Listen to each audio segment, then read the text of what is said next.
Ahead tonight, find out why this man was in court today. Plus, hundreds of graduates are facing many challenges as they enter the workforce. And the blue presentation for the College of the Bahamas. The Bahamas Tonight, the National Report, starts now.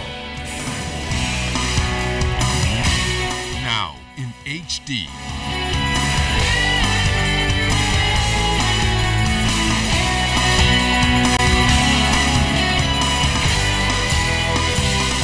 ZNS Network presents The Bahamas Tonight. This portion of the news brought to you by BTC Every Day. Good evening and welcome to the Bahamas Tonight. I'm LaDawn Davis. And I'm Andrew Knowles. Thanks so much for joining us. Police have wasted no time in charging a 19-year-old man in connection with the shooting of a police officer in Elizabeth Estates over the Whit Monday holiday. And as Fern Carey tells us, the accused is facing 3 separate charges in connection with that incident. 19-year-old Adrian Monroe was remanded to prison Friday after being charged with the attempted murder of a police officer over the Whit Monday holiday. Court papers show that on Sunday, June 8th, Monroe attempted to kill Detective Corporal Garth Harris. The officer was shot in the right arm while he was allegedly approaching Monroe during a shootout in Elizabeth Estates. Monroe is also facing 2 counts of possession of a firearm with intent to endanger the lives of 2 other police officers during the same incident. In court, Monroe was not required to enter a plea. A voluntary bill of indictment will be filed. The case has been adjourned. Nathan Smith is representing Monroe. Fern Carey, ZNS Network News. A 20-year-old man in connection with the attempted murder of an off-duty police officer on Wednesday. Authorities believe the suspect is also behind the murder of Kenneth Pender that occurred on Saturday, May 31st. Now, according to reports, shortly after 2:30 p.m. today, officers from the flying squad acting on intelligence went to the home of the suspect located at Flamingo Gardens where they arrested him. No details yet on when he'll be charged. Agriculture and Marine Resources Minister V. Alfred Gray revealing to ZNS News this week that dozens of vendors are relatively slow in paying thousands of dollars in outstanding arrears. Mr. Gray says he took into consideration that vendors are experiencing tough economic times, but they still have an obligation to pay up or get put out. I optimistically hope that they will do much better.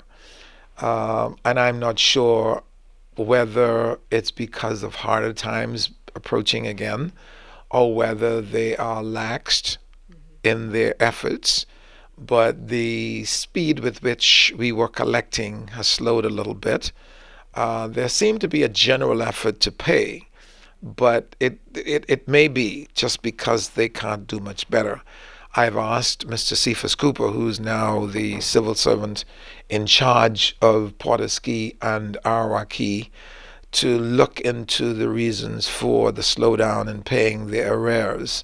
Minister of Agriculture and Marine Resources, the Honorable V. Alfred Gray, says as it stands now, vendors in outstanding arrears owe nearly $180,000. Last year, the department collected a whopping $1 million in outstanding monies owed.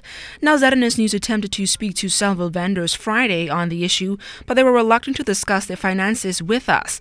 Now, in spite of this, Gray gave this strong warning to all vendors. And I ask vendors to not to lose their licenses over being slack. If they're unable to pay as we agreed, they must come in and rearrange the arrangements which we made with them. Otherwise, we will take it that they're just delinquent and we will do what we have to do. The Bahamas Communication and Public Officers Union and the Bridge Authority signed on to a new industrial agreement today. Cleopatra Murphy was on hand for the signing, where labor consultant Samuel Mitchell said this agreement proves something good could happen on Friday the 13th. The Bahamas Communication and Public Officers Union and the Bridge Authority signed a new industrial agreement today, the terms of which all parties say they are satisfied. The original agreement was set to expire in September, and throughout the process, no disputes were filed with the Department of Labor. Bridge Authority Chairman Rory Higgs says he was pleased with the amicable negotiations and hopes it sets a precedence for a future contract. With the ground that we've made in this agreement, getting through on the next industrial agreement should be a lot less tedious. So, we hope to be one of the first going into the next agreement to say that, hey, this agreement was expired on a certain date. We went straight into negotiations and we had it agreed to in a timely fashion.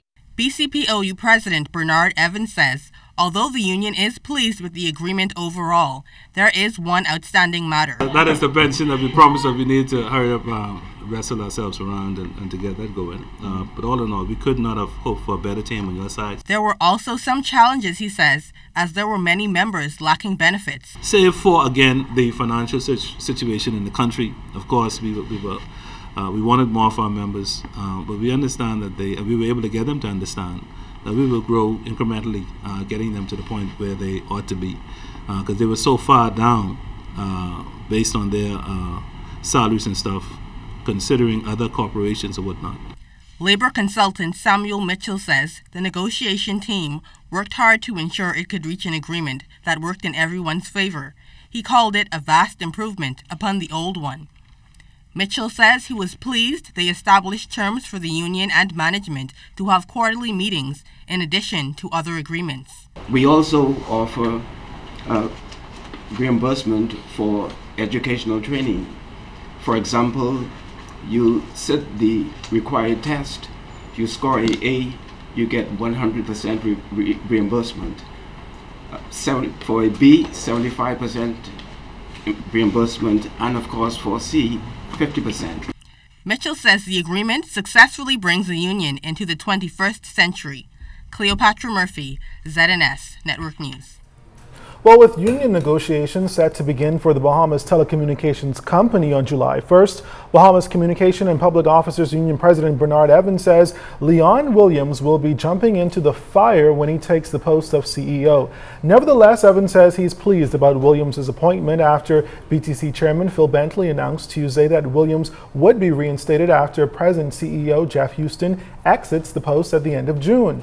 Evans says he wishes Houston well, though, as the union has had an amicable relationship with him. The union has long, advocated that BTC was, and we still believe can be run by Bahamians. And so, if Mr. Houston, for whatever reason, they decided to change the CEO, we would definitely prefer to see a Bahamian to replace Mr. Houston than, say, another foreigner.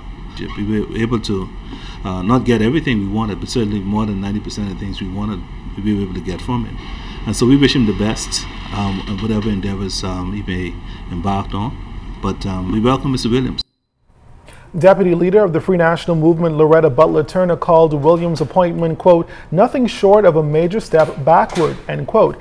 He was terminated from the position of BTC CEO by the former administration in 2008 and filed a suit against the government, which was settled out of court in 2011. Evans says he does not agree at all with Butler Turner's position. He defended Williams' record as a leader, noting that BTC was at the top under his reign. When Mr. Williams at the helm, I think BTC was at the cutting edge of technology in the region. Okay, so I can't understand the step back. Mr. Williams, as far as I know, you have Canto, which is a regional organization that comprises all of the telco companies in the region, including Latin America. Mr. Williams was elected 3 times, the chairman of that conference. And so obviously he has to have the knowledge base and understanding of technology from a telecommunication standpoint. And so Mr. Williams, as far as I know him from a personal standpoint, is always on the cutting edge when it comes to new technologies and stuff like that.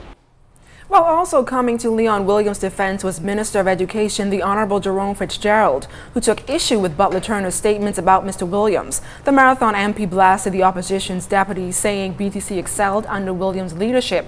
He noted the fiber optic system, the growth in cellular customers, the move to the GSM network, and increased revenue. Minister Fitzgerald said he was troubled by comments made by opposition critics. The member for Long Island represents that same group of Bahamians who, when it was decided that BTC would be sold, they said Bahamians need not apply. Bahamians need not apply, Mr. Speaker. So, Mr. Speaker, I actually wasn't surprised when I heard or read that she had made that statement, Mr. Speaker, because that is in keeping with the position of those on the other side, Mr. Speaker. That's how I know she represents their position, Mr. Speaker. She represents the position from that side. So, Mr. Speaker, the appointment, so the position from their side, Mr. Speaker, is that the appointment of a Bahamian is taking us and BTC backward. This, in fact, Mr. Speaker, is the first step by BTC towards redemption with the Bahamian people. This is the first step towards that, and I want to congratulate the chairman and the board for having the foresight and confidence to hire a Bahamian by the name of Leon Williams as CEO of BTC, and I wish him well. And still to come, the sage advice for CR Walker graduates. And inspiring the future, the Speaker of the House speaks to graduates. You're watching The Bahamas Tonight. This segment of the news is brought to you by Shell Quality Fuels.